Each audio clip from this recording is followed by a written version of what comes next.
नमस्कार। कल हमने गुरुदेव के पिताजी के बारे में थोड़ा सा परिचय पाया है। आज उसी बात को आगे बढ़ाते हुए हम उनकी माताजी तक भी पहुंचेंगे।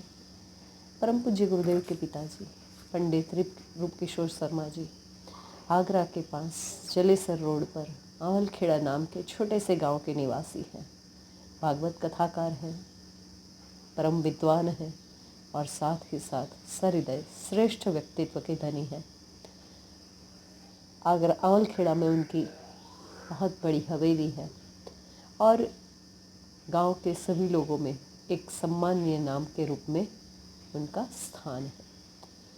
बड़ा सा परिवार है, छोटे भाई बहनों के साथ परिवार में सबसे बड़े हैं वो, और उनकी पत्नी माता दान कौरे जी अपने से छोटे सभी के लिए वो ताया जी हैं, और उसी नाते उनकी पत्नी को सारे लोग ताई जी करके बुलाते हैं।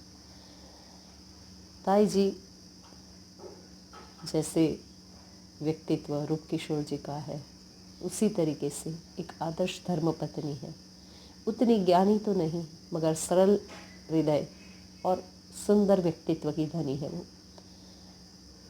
प्रातःकाल माने यूँ कहिए कि अंतिम प्रहर में वो उठ जाती हैं और घर का सारा काम, परिवार के सभी लोगों का ख्याल करते हुए, सबकी सेवा करते हुए सबसे आखिरी में सोती है। दिन भर व्यस्त और फिर भी निरंतर हंसते मुस्कुराते रहने वाली, अपने से छोटे सभी के प्रति स्नेह बांटने वाली।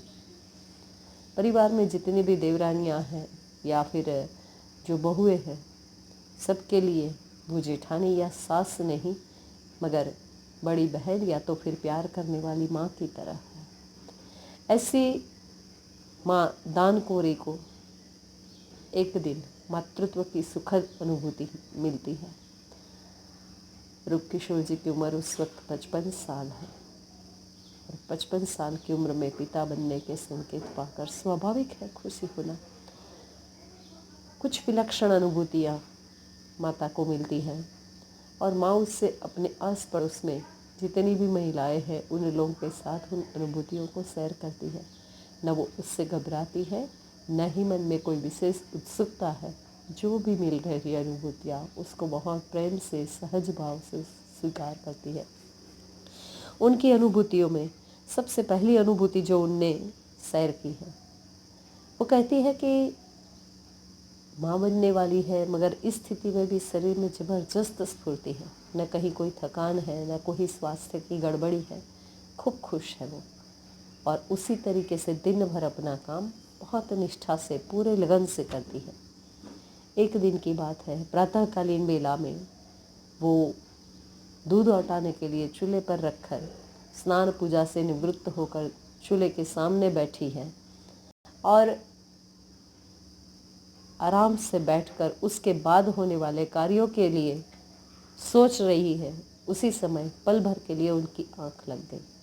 जैसे कि पहले कह चुके हैं, उनको थकान या कोई शारीरिक तकलीफ बिल्कुल नहीं थी। ये शायद इस दिव्य अनुभूति के लिए हो।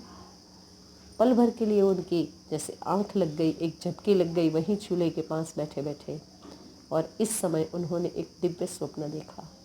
स्वयं को एक वन में पाया। निर्जन है वो वन, अकेली है वो वहाँ, और प्रातःकालीन वेला है। प्राची में सविता देवता धीरे धीरे धीरे अपने दर्शन करा रहे हैं, सबको, जगत को प्रकाश बांट रहे हैं।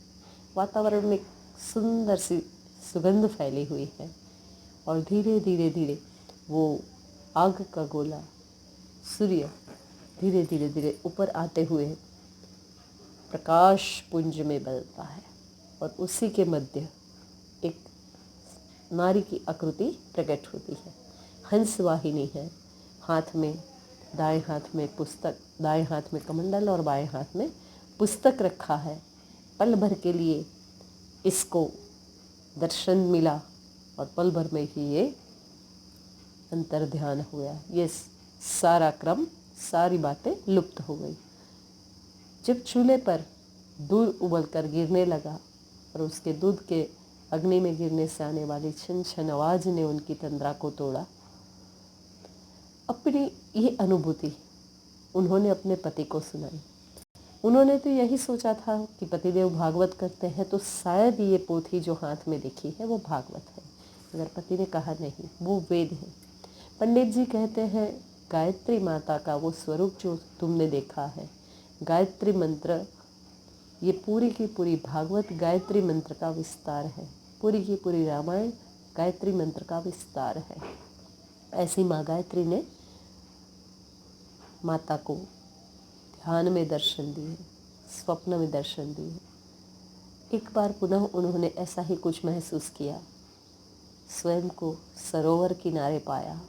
सरोवर में खूब सारे कमल खिले हैं और उसमें एक बड़े से कमल में वही आकृति उन्होंने देखी जिसको सविता देवता के मध्य देखी थी। कमल में विराजित माँ गायत्री का दर्शन भी ताई जी को मिला। कभी घर में अचानक इतनी सारी खुशबू फैल जाती जैसे खूब सारी अगरबत्तियाँ जलाई हो या फिर कहीं हवन हो रहा हो, और कहीं पर ऐसा हो जाता कि वो खुशबू जब फैलती ना तो बहुत देर तक भीनी भीनी भीनी खुशबू से पूरा घर महकता रहता।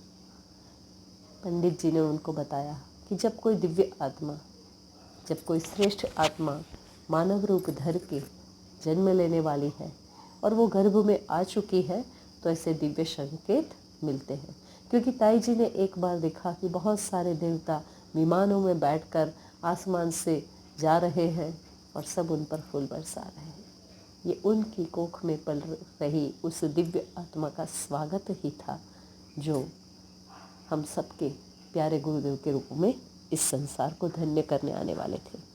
विचित्र घटनाओं का ये क्रम निरंतर जारी रहा। एक बार बहुत सारी मधुमक्खियाँ घर में आ गई।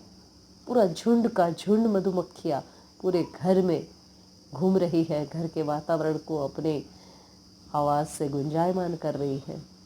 मगर बड़ी बात यह है कि वो किसी को काट नहीं रही है।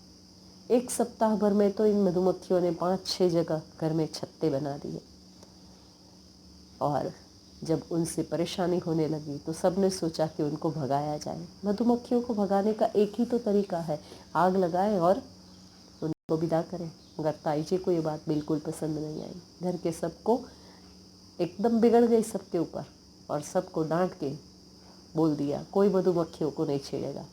कोई तुम्हारा घर उजाड़ रहा है क्या? क्यों उनका घर उजाड़ रहे हो? वो अपने घर में ही तो रहती है, कहाँ काटती है। और इस तरीके से ताई जी ने उन मधुमक्खियों को उजड़ने से बचा लिया। पंडित जी उस समय कथा के लिए बाहर गए हुए थे। जब वापस लौटे और उनको सारी बात पता चली तो उन्होंने ताई जी की ही बात का समर्थन किया। एक बार उन्होंने देखा कि कई बार ऐसा हुआ है कि हवेली में अचानक गौ माता का आना बढ़ गया। अपनी गाय है, पास में ही, हवेली के पास में ही गाय की गोठ है, उसमें प्रतिदिन गायों को बांधती। ताई जी स्वयं अपने हाथों गौ माता की सेवा करती, मगर उन दिनों पास पड़ोस की गाय भी आ जाती।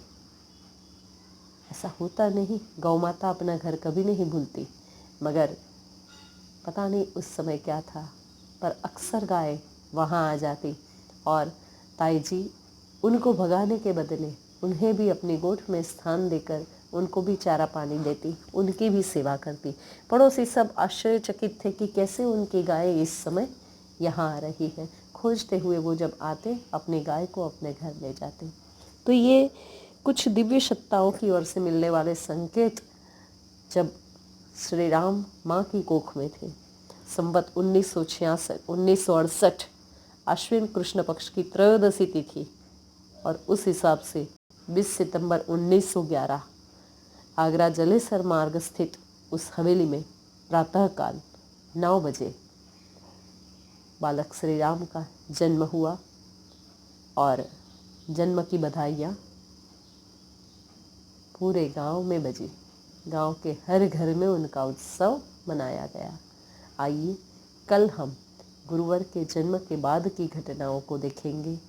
बहुत अलौकिक बातें हैं ये सारी, और उन सब का हम खूब सुंदर तरीके से रसास्वादन करेंगे। जय गुरुदेव।